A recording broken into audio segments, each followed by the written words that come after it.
Iran শব্দটা শুনলেই বিপরীতে বেজে ওঠে আরেকটা নাম, যুক্তরাষ্ট্র। বন্ধুত্বের লেশমাত্রও নেই দুই দেশের মধ্যে। বৈরিতার টক্করে তারা সমানে সমান।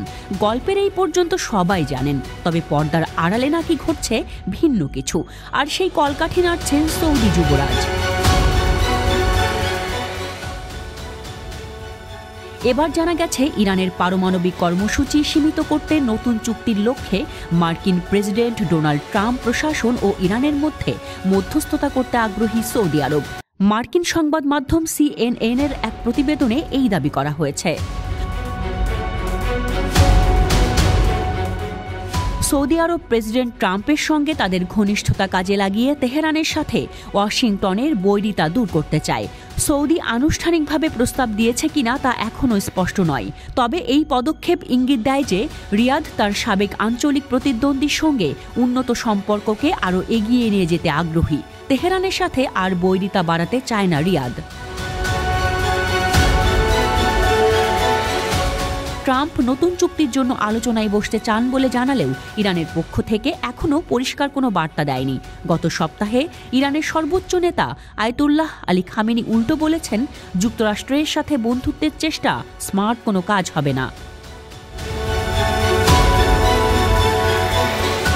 সৌদি আরবের 2015 সালে করা পরমাণু চুক্তি থেকে 2018 সালে বেরিয়ে যান মার্কিন প্রেসিডেন্ট ট্রাম্প। ট্রাম্পের চুক্তি থেকে সরে আসার 1 বছর পর সৌদি আরবের তেল স্থাপনাগুলোতে বড় ধরনের ড্রোন ও ক্ষেপণাস্ত্র হামলা হয়, যা বিশ্বের বৃহত্তম তেল রপ্তানিকারক দেশটির অপরিশোধিত তেল উৎপাদন অর্ধেকে নামিয়ে আনে।